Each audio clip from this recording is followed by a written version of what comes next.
Welcome everybody to Illuvium Overworld Beta. It finally dropped. So in this video I will be showcasing the game as well as highlighting all the cool moments we come across. My first impressions of the game were definitely oriented towards the graphic side. As you can see, the game looks amazing, and for an early beta it also seems quite polished. I have yet to come across a game breaking bug, if we don't mention a few crashes here and there, but overall the game is very polished.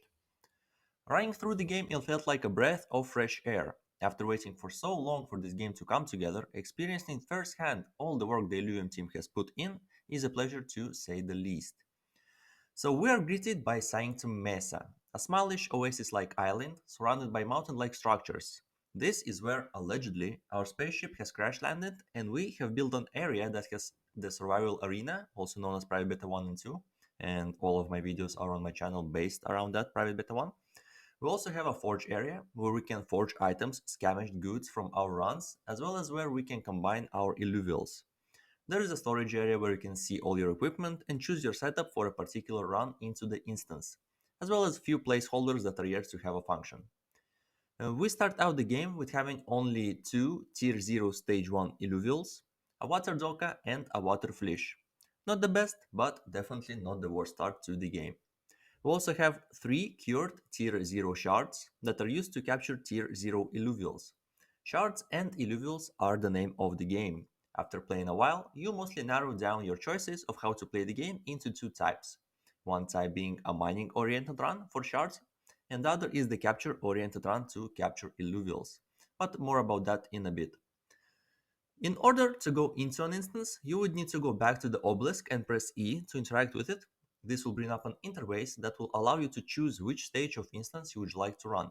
Each stage comes with a particular fuel cost, and it is up to the player to decide how they would like to use their daily fuel. Initially, I would not suggest going into higher stage zones, mostly because your little partner there, the flying robot named Mozart, still is yet to be upgraded with augments that would help you out in those higher stage zones. The general gameplay loop currently revolves around the player having a finite amount of daily fuel, that is about 5000 units that you can use for traveling into an instance of varying tiers, with each tier costing you more fuel to enter. For example, this stage that I'm currently in is a tier 0 stage and it costs 0 fuel to enter. This is the stage where all the to play players can play an infinite amount of time working on their tier 0 illuvials that will allow them to beat higher tier illuvials, if they would wish to go to higher tier zones, as well as to work on upgrades to their jetpack and magboots that will allow them to travel easier throughout the level. This zone is called Crimson Waste, and after entering it, we locate ourselves in the middle of an acid lake that will dissolve you in a matter of a second. Trust me, I tried. As well as looking around, we see many different pathways we can take. There is Howling Rift, Southern Passage, the Belly of the Beast, also known as Bone Zone, also known as the Crystal Megapocalypse, and among many others. Personally, I have already found my favorite pathways to go. That would be the Howling Rifts, followed by the Southern Passage, after which I go either to the Lightning area or the Bone Zone. Every passage has its benefits as well as obstacles. Benefits would include density of deposits and encounter spawns, as well as the proximity of those to the obelisk and to each other. And obstacles would include how easy it is to traverse that passage and how easy it is to inevitably fall into the lake of acid and be sent back to the middle. After playing a while, let's say 5 to 10 rounds into an instance, you start to notice that deposits and encounters spawns seem to have particular places they have a chance to spawn at. So efficiency grows from having to do an hour per run to maybe 15 minutes per run. So we are about to enter our first encounter. These are the flying orbs that you need to shoot in order to enter the encounter. Most people like to jump and shoot. Jumping slows down time so you can get a better shot. But I prefer to look at the pattern of how it flies around and wait for the best opportunity to take my shot. So each their own, I guess. After shooting it, it will be a frozen in place, waiting for you to interact with it. After interacting, you would have a choice between either scanning the encounter, which will reveal what types of enemies you are about to go against, or you can blindly start the fight hoping that your team is strong enough to take on the challenge. Both have their pros and cons, because scanning does take 125 energy out of the 5000 total energy you are given per run, and fighting costs about 625. So you need to manage your resources not only outside of the instance, but inside the instance as well. Entering the battle, Entering the battle arena, you see your deck, the enemies, and a purple bar on the top. The purple bar represents dimensional stability, which is a resource you need to manage well. The more enemies you have against you, the more dimensional stability you will have. The more of your own illuvials you place on the board, the more dimensional stability you will use. Your unit's cost is how much dimensional stability it will subtract. The goal is to use your resources in such a way that you would beat the encounter, but also would have enough dimensional stability left to capture the illuvials. In this example, we are up against a Flesh. Stage 1 Flesh costs 25 mastery points to place, so attempting to capture the Flesh will take 25 dimensional stability. Now you can go into the negative as well if this is the only illuvial or the last illuvial you wish to capture. You can basically go down to 1 dimensional stability and still be able and still be able to capture it. This might sound a bit confusing at first, but by playing you get the hang of it pretty quick. After beating the encounter, you enter the capturing minigame, where you are shown the enemy illuvials you can capture, your available shards, and capture power of those shards. T0 shards for T0 illuvials only, T1 shards for T1 illuvials and a small chance for T2, T2 shards for T2 illuvials and a small chance for T3, etc. etc. Of course, you can use higher tier shards for lower tier illuvials, but that is not something you should do lightheartedly. And so, with all these basic concepts explained, our adventure begins. The goal for this channel is to have every alluvial at stage 3, all equipment maxed out, and an insane amount of fun had. Without further ado, let's go! So in this game, in order for you to combine to a stage 2 alluvial, you need to find 3 of the same kind, stage 1 alluvials, and this is the combining process that we are witnessing. It's definitely pretty cool, definitely pretty cool. So, as I mentioned, the game has basically 2 ways to play it. You either mine or you capture illuvials. Now, playing in the tier 0 zone, you can definitely do both to save time, because energy there is basically infinite per run, because you can just leave the instance and start it over. Just to save time, you just can do both at the same time. When I was spamming T0 areas, I used to do both. So I would go in, I would mine all the deposits I can find. They usually drop T0 shards. T0 shards are relatively easy to find. And at the same time, I would encounter every battle and would take it and capture alluvial. So I would be leaving the zone using basically all of my shards, but replenishing them to some extent, because I would be mining deposits as well. So I would go and do like 4 illuvials and 4 T0 shards per T0 area. So while I started it out playing the game, I didn't really know what I was doing. I was just running around, scanning deposits, extracting deposits, trying to do some kind of math to figure out whether scanning is worth it or whether extracting initially is worth it. And what I discovered is that when you go into a premium area, so the area that would cost you fuel to enter, scanning may be worth it. And why do I say may be worth it? Because as you can see in this scanning minigame, we have empty blocks and we have blocks with something in them. So when you extract blindly, you don't really know, did you extract everything or did you leave some valuable things inside the deposit? And you might be left with one block to still be extracted, but it will cost you a full amount of energy. So scanning might be worth it in premium areas where energy is a limited resource. And so when starting out, I believe after playing a bit, I can say that the best strategy would be to work on your tier 0, on your stage 1 mining. So you would go into mining, run into a stage 1, you would get your premium ores, quote unquote, and make mining and capture augments in the forge in town. When you will get those augments, so for example, you would get mining power, capture power, you would make your Mozart easier to farm and extract from higher stages. So it's not really a smart idea to go straight away into a stage 2 run with a mining run, because your Mozart might need 5 extractions to deplete one deposit. And if you would upgrade it with augments for mining power, it might only need 4. So you're basically saving 100 energy per deposit, like that.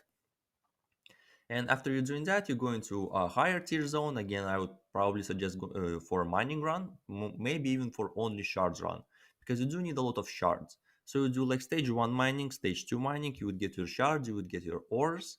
You come back to town, you cure your shards, you make your augments, and then maybe you can go into a stage 3 mining run. Obviously, you might not be able to do everything in one day, depends how lucky you get, but you get the point.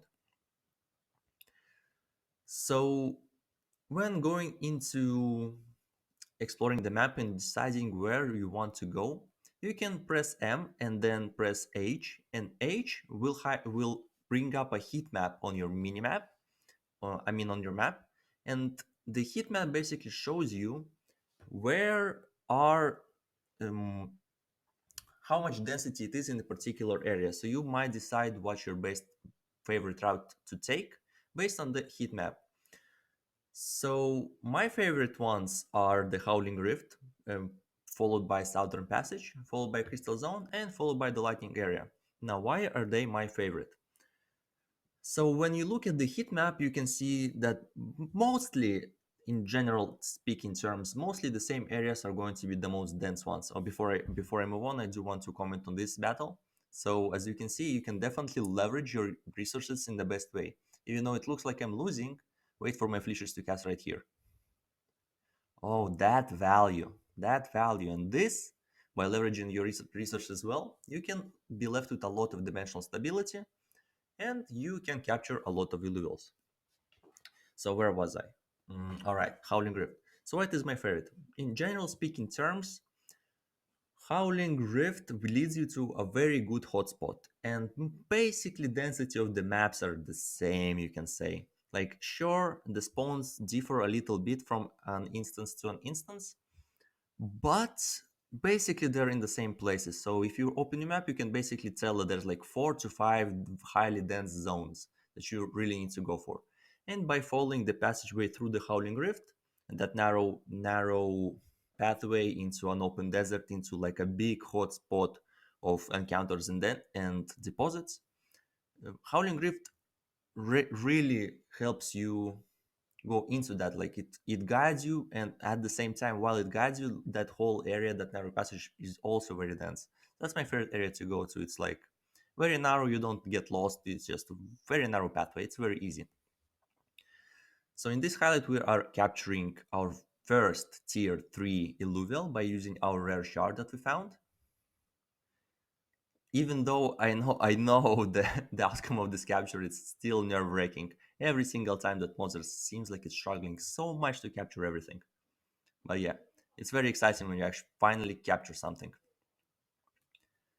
So following Howling Rift, Southern Passage is my second favorite. Primarily, I mean, you might laugh, but primary reason why Southern Passage is my favorite is because when Grant was doing streams where he was decorating that passage, that was the only area that he showed for the majority of the time. So I kind of, like bonded with that area even before the game dropped. So that's my favorite area. It's also, quite dense. It has like encounters, it has deposits, and it's also very short. So you can just go in there and be done like 2 minutes and get everything that you need to do.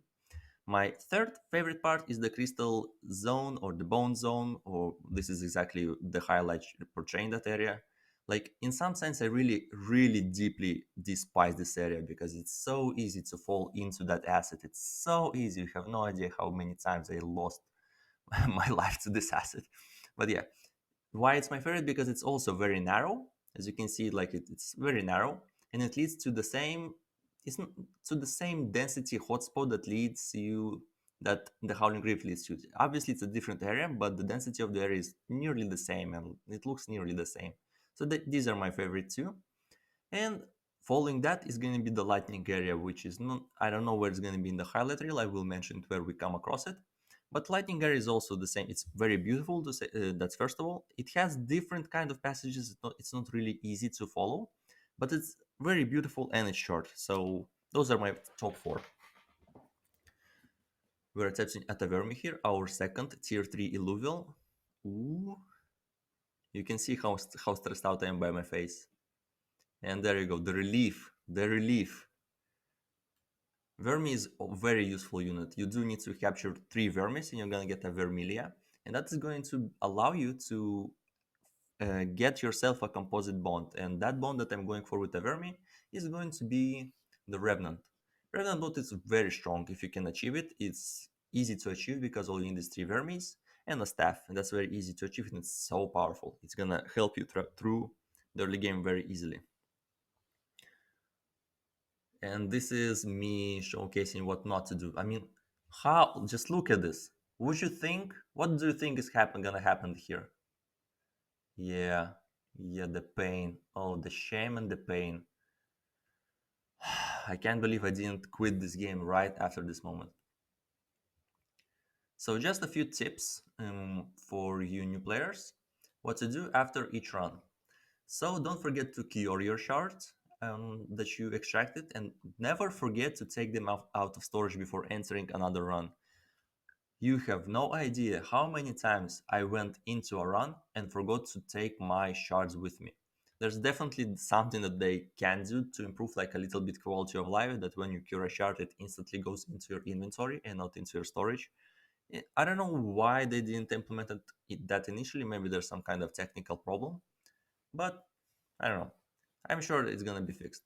Here we are finally combining our stage 3 levels. We already had an Axodon. We are working towards an Archelion.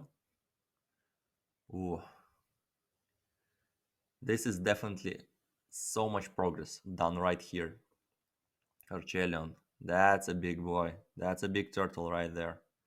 And third one, Zephyrus is definitely one of those top ones that you really need to take because it allows you to go into the granite synergy. And it's very easy to also craft a shield, an earth shield, so you can get a granite synergy early on pretty easily, pretty easily. TNT also allows you to do that, but Zephyrus Big Snail also very good.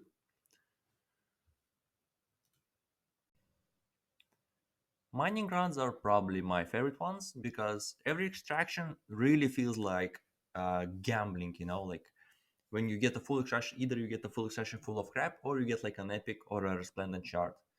And doing shard runs are very vital if you would like to capture, if you would like for your capture runs to be fruitful.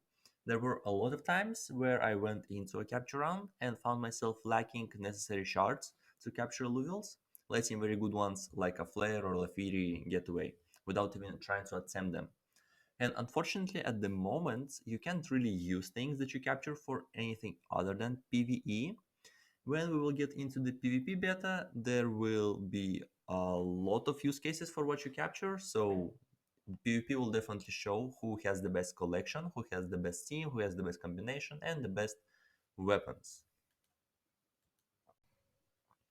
The current highlight also shows me finally upgrading my Luras to a Lolura. That was definitely a hard catch initially. You do need to have at least 3 rare shards, and I probably used an epic shard for Lura here and there because rare shards are also quite rare to come by. I mean epic shards as well, but and lynxes, you do need to decide when you catch a lot of lynxes. You do need to decide what kind of lynxes you want to combine into because stage 1 lynxes don't necessarily have a class nor an affinity, but stage 2s do have a class and an affinity. And for the class, you do need to select in the combination stage, like here I selected a bulwark lynx. And in terms of affinity, you do need to have a gem. I believe it's a gem, a stage 2 gem that you need to combine into a stage 3 lynx of your choice. I did decide to go for an earth type lynx, so I do need an earth type gem, and that's probably the only gem that I did not have combined. I'll figure it out eventually. And yeah, why did I decide to go for an earth stack? Because earth combination, earth synergy, does give you grit and resolve. And grit and resolve is a flat reduction of physical and energy based damage on your levels. And early on, I think that's pretty strong, especially when the enemies in the PvE overworld area do not have like strong synergies or higher stages, just reduction base, like flat reduction of their auto attack damage and small to none omega ability power is also quite useful. So here I'm finally combining my earthlings. Let's see here, that's a big kitty. Look at that. Those claws as well, purple claws, pretty cool. So you will see why this is highlighted. These ones, like this and the next one, are probably the most stacked deposits I have ever encountered. And this is obviously a stage 3 mining run.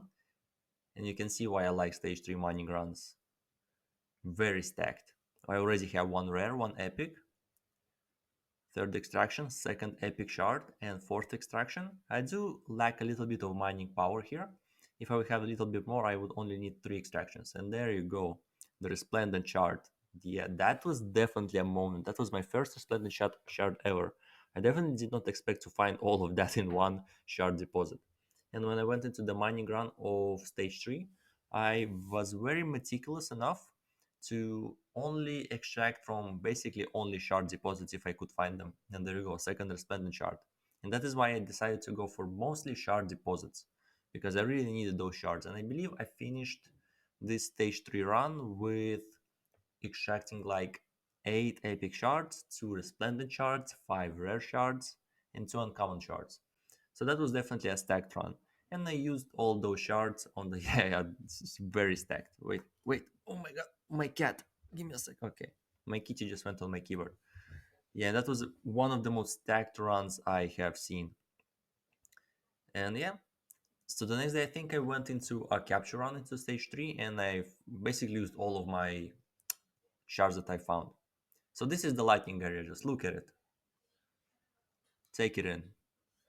They did a very good job on these plants. Yeah, just take the scenery. Very beautiful. It's also very fun to travel around with your jetpack and your mag boots just jumping around from thing to thing. They've thought about a lot of stuff like how many pathways you can take. You can go upwards, you can go on the lower side, you can jump like on plants, you can jump on rocks, you can jump from plants to rocks, you can jump from rocks to plants.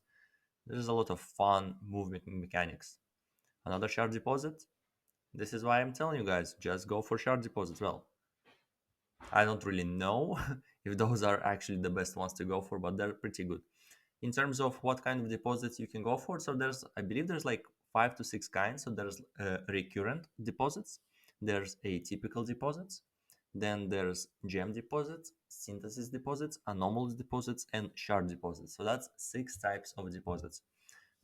I've been doing so many mining runs, I can already tell what kind of deposit it is just by looking from it for like just by looking at it, even like a mile away. And what I found was, I may be wrong on my assessment, but what I found was that recurrent deposits are the cheapest ones, the worst ones.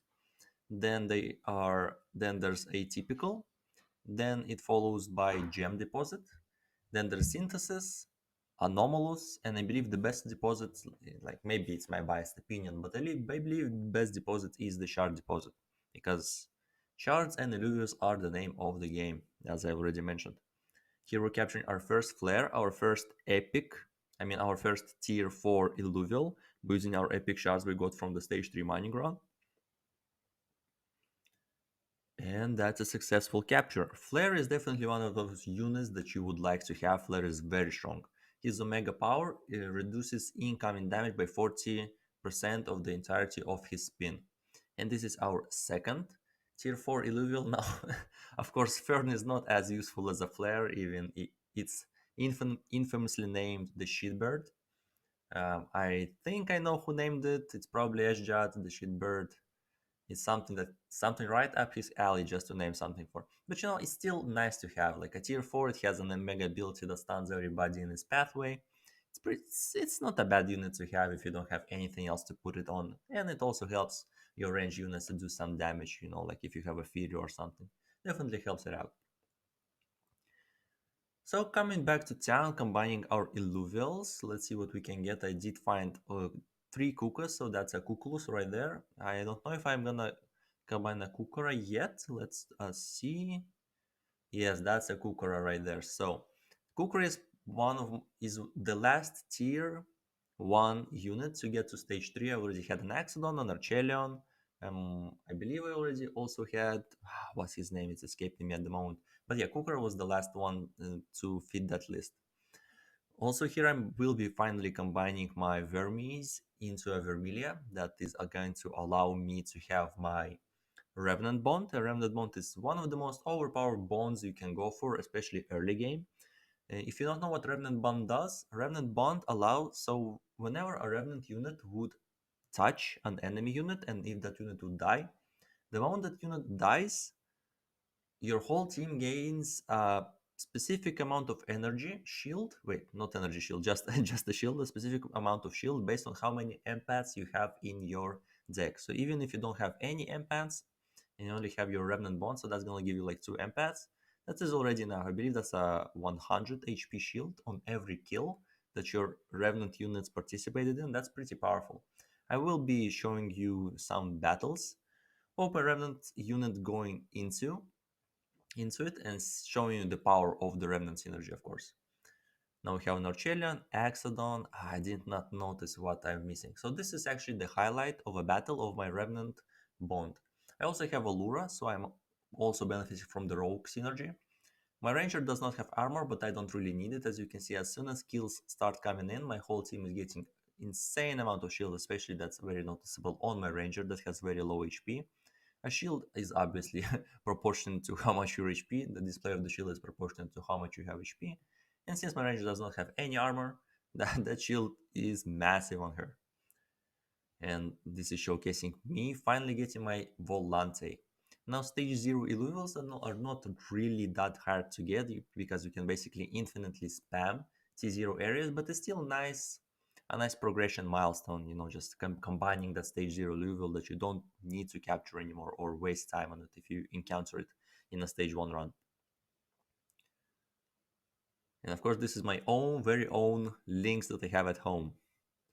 I don't know what its affinity is, but its class is definitely empath. It's definitely a supportive kind of links I have here. Emotional support, oppose to oppose the emotional damage that we get. Yeah, just a moment of peace and silence with the kitty. All right, moving back into gameplay. So you definitely also can work on your mag boots and your jetpack, and you can work on them also in the tier 0 area because that is all you need. That is all you need for upgrading your jetpack and your mag boots. And they are not vital. Well, what should I say? They're not necessary upgrades, but they definitely help you traverse the landscape easily. I'm going to just, I believe this is my supreme jetpack already. Yes, I believe this is the supreme one, not the advanced one. The supreme jetpack is so much better than the basic one. You can travel so far with it.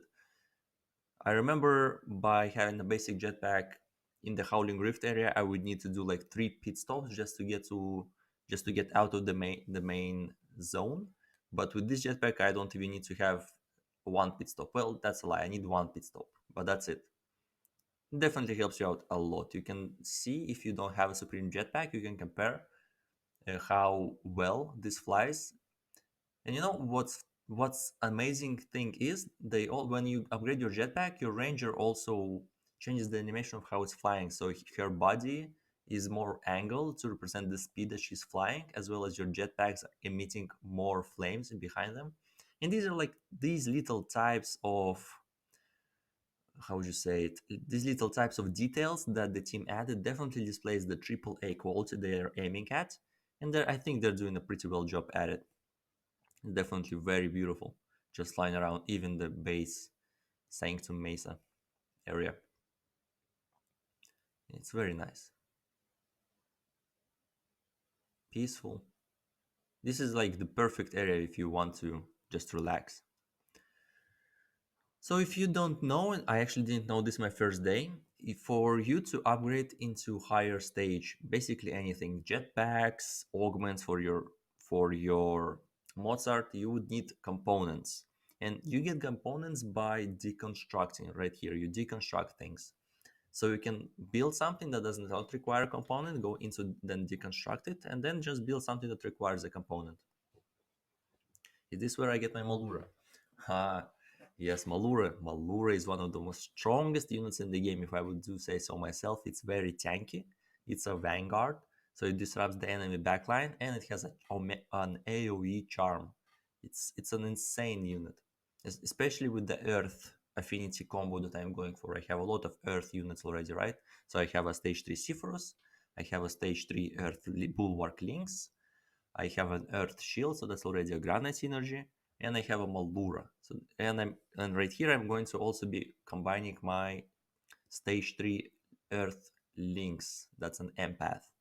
And if you don't know what an empath Earth Link does, so its Omega pulses a healing aura that gives everybody not only a little bit of healing but also some grit and resolve.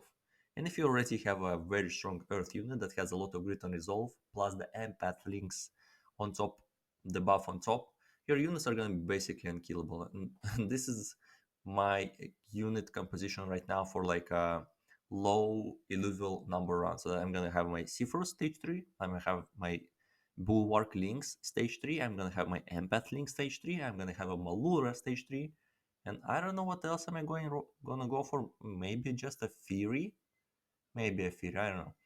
But at the end of like, I think this is the end of day 4, I'm already having three I'm already having three Volantes stage 3 and a lot of other units. This is a highlight of me just displaying you the power of everything that I have. I don't really care here about going for very high dimensional stability because I think I only need 3 Raptors here, and that's gonna need only 91 energy at the most. Wait, 81 energy at the most. So there was no real point in going soft on these guys. I don't know why I still have Allura here and not my Malura. Hmm, not sure. Maybe maybe I put that highlight a little bit in the wrong place. Yeah, here I'm going for my 3 Raptors. I have 4 rare shards. And in the different encounter, we actually found a Dash. Dash is a tier 4 unit. You would need an epic shard on it. And my Mozart is geared out at this point with, I believe, about, if not 86, then 87% capture power across my 3 augments on the Mozart. So for Mozart augments, you might see that you cannot equip certain augments into certain spots. So that is because like in the middle spot in your Mozart, you can only do like utility augments, not necessarily your main stat. So when you roll utility augment, you can just roll on the random attribute that is gonna give you the main stat that you need, and that's how you can bypass that a little bit.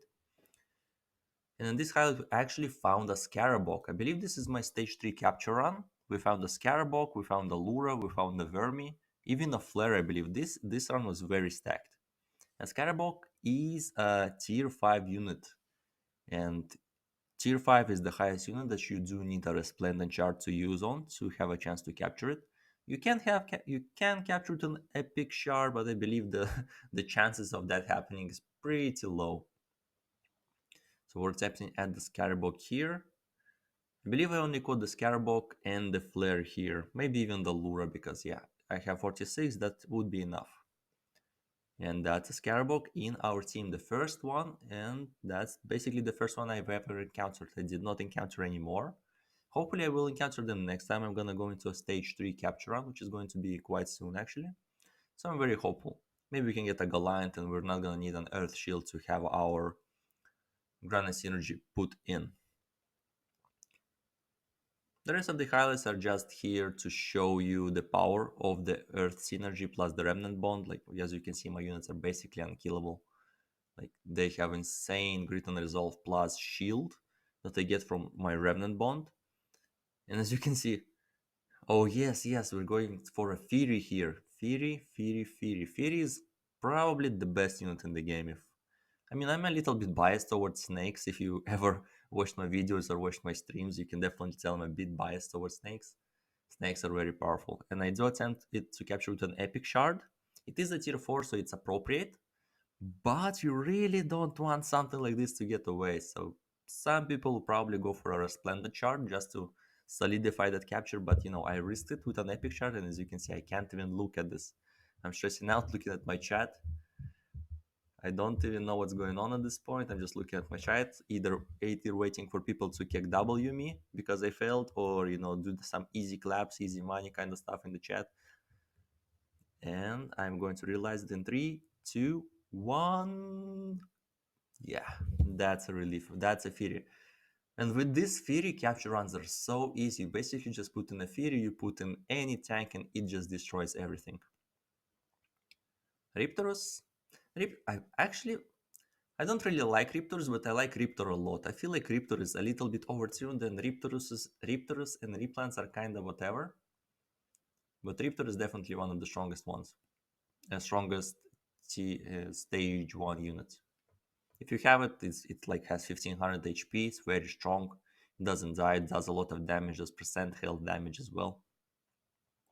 Pretty strong. And yeah, so I've been playing this for what, 5 days in a row, pushing like 5 to 7 hours per day. At some days I did like 3. I think my shortest day was 2 hours, but that was just my weekend run, just to do some shard running. That was pretty much it. So what can I say? The game is pretty fun. Collection part is pretty fun. Traveling is very, very entertaining, especially when you get your, like jetpack upgrades, mag boots upgrades. Just traversing through the landscape, through these beautiful sculpted areas is very fun, very interesting. I am very excited to finally have a PvP, to have a use case for my units. And yeah, apart from that, it's only a collection for now, but it's pretty fun. I hope the updates keep rolling in, and I hope I can continue doing videos like this. I hope you guys enjoyed, and I will see you in the next one. Bye bye.